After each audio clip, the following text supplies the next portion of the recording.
Hey everybody, Eagle Run 23 here. YouTube is giving me a really hard time. I've got today's video that's supposed to post is stuck and they won't release it. It's under review. It's been nearly 48 hours. I assumed it would be ready today, but it's not. And tomorrow's video is also already posted, but it is also stuck and under review.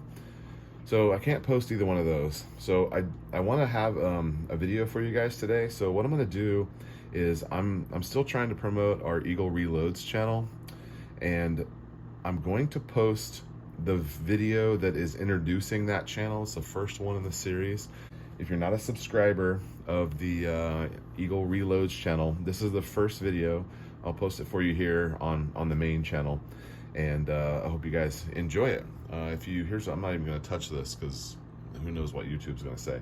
Here is the next two videos are on this, and I'm not showing how to do anything. I'm just showing you what I'm doing, and they don't like it, I guess. So we're just going to leave that there. I'm not even going to touch it, but you get a little sneak peek of what's coming, because this is not done in the videos that are coming. But anyway, I think you understand. So anyway, enjoy the video from EagleReloads. If you're already a subscriber of EagleReloads, you'll probably have already seen this video. All right, Eagle Run 23. See you next time. Hey everybody, Eagle Run 23 here. Welcome to EagleReloads. This is going to be the first main video on the channel. I posted a video of me looking for primers, but I want to start at the very beginning, because that is the idea for this channel. Is we're starting from the very beginning. And so before we get into what gear I have, what gear I need, what's missing, primers, all that, we need to start at the very beginning of this journey and talk about why I decided to reload, if that was a good decision, and then why ultimately the press that I chose, and what decisions were kind of a part of that. So I've wanted to reload off and on over the years for the last 10 years. But I'm now in my 40s, and I'm very busy. I run a company. I have employees. I have small children. I have a wife with a busy schedule. She works as well, and so I just never got around to it. And every time that I wanted to get into it, it seemed like I'm on the verge of some sort of ammo scare. And my cycle of wanting to reload seemed to be consistent with there being ammo availability problems. So I finally bit the bullet and decided now is the time to do it. We had a really good summer. Things were going well. The channel has been doing pretty well. And I thought, I'm going to reinvest this into the channel. So I added up a couple of months worth of YouTube money, and I bought a press. So why do I want to reload, and is it a good idea? I want to reload because you guys know I'm extremely frugal. I'm cheap sometimes too. Now I have nice things, so I'm not afraid to spend on quality when I feel like it's necessary. But I also am always looking for value in things. Like, it doesn't matter what it is. I mean, I look at the cost of use. I look at all sorts of things when I'm making decisions about buying something. And the cost per use is very important on something like a press, because if you're not shooting a lot, then it's not worth it. And right now I am shooting 0. So a bit of and I also have ammo. So the timing of this is a little bit weird, but it just kind of happened, and I'm excited about it. And I'm also really excited to kind of share that journey with you guys. So I guess that's why I decided to reload. I've kind of always wanted to. I've never been around anyone reloading. I know nothing about it. It has just been something that's kind of on the list. For example, I also want to learn how to weld. I'm going to buy a welder at some point, and I'm going to teach myself how to weld. I'd like to teach my little boy how to weld, but I got to learn how to weld first before I can teach him. So the reloading thing is just something that has just always been out there. And then with the current things going on, I felt like if I had it, then I could maybe insulate myself a little bit about some of the shortcomings, because normally it seems like even if you can't buy 9mm, you can buy 9mm bullets and brass. Right now, that's not really true, but I don't know. We found some things. We'll go over that in one of the next videos here, what I have and what I still need. But so that's the why. That's the why and why I'm here. Now, let's talk about the actual press that I got. I almost pulled the trigger on the Hornaday lock and load, just the basic The basic one that you can pick up at I think they have them at Academy and at Cabela's and Bass Pro. It's just the one on the shelf. It's the one, and it's a single stage press. And I watched a lot of single stage guys reloading, and it seems like, you prep your brass and then you go through and you knock the primers out. You maybe do 50 at a time. And it seems like, in an evening, spending a couple hours, you could maybe make a box of ammo. And I thought to myself, that's what I want, but the more I looked into it and the more I started looking, I found a channel called Gavin Tube, and he went through a bunch of different presses. And I was like, this single stage thing is cool, but it seems kind of slow. And I'm a busy guy and a small business owner, and time is important to me. And so I'm like, well, what if I did one of those fancy ones that spins around and, it has 4 turrets or 5 turrets? And so I started watching some of those videos, and I'll tell you, I immediately fell in love with the Dillons.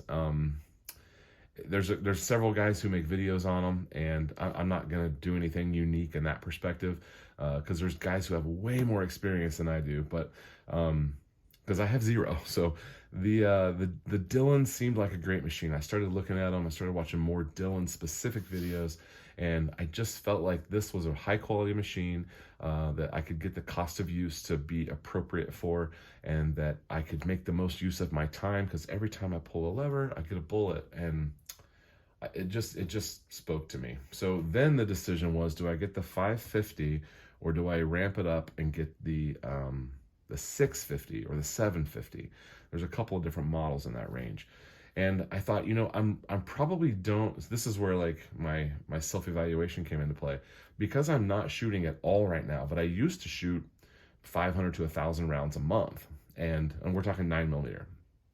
And I want to get back to shooting that much, but I wasn't, because ammo was in short supply and, blah, blah, blah. So if I shoot what I want to shoot, which machine would be the right one? And in that case, for saving a couple $100 off of that 750, which is a fully automated machine that when you pull the lever, it indexes. All you have to do is put a bullet on and slide the case in there, or you can get a case feeder. Learned about that, didn't know about that. Maybe some of you already know all about this stuff, but it seems like I could make several hundred rounds in an hour. And I think I'll probably be on the low side of that when I'm learning, but there are people who have documented that they can make 3, 4, 5, even 600 rounds on this machine in an hour. Now I imagine that's a best case scenario.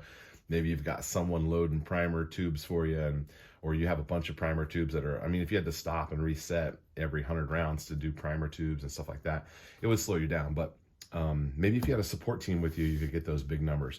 But a couple 100 rounds in an evening, I'm thinking that is what I want to do. So I pulled the trigger and I bought the Dillon 550C.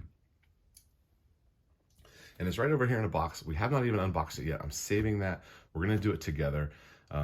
I've wanted to open it, and I've had an opportunity a couple different times, but I wanted to get everything together. Also, my workbench was an absolute wreck. We're redoing parts of the garage and trying to reorganize, and it was a mess. So we're gonna get some more things organized so that we have a spot to do it. We are not gonna reload at this workbench. This is my main workbench that I do everything at. So we're not gonna reload here. We're gonna reload actually right behind me. I have a stand. This is a sit down bench. I have a stand-up workbench behind me that kind of just holds stuff. Unless I have a big project, then I clear it off and I can work on it there. So I think I will permanently mount the Dillon directly behind me, and I'll show that to you here later once we get to that point. I have been collecting materials, and I'll tell you as a teaser, you made it to the end of this video, here's your teaser. I found primers this morning. I had a shooting bot set up. I don't know that I'm using it right, but it helped me this morning. I have a shooting bot set up, and it alerted me, and within 5 minutes of the alert, I was logged in, and I already created an account with those people, so that all I have to do is like log in real quick, I add to my cart, and I can check out real quick, because that stuff goes fast.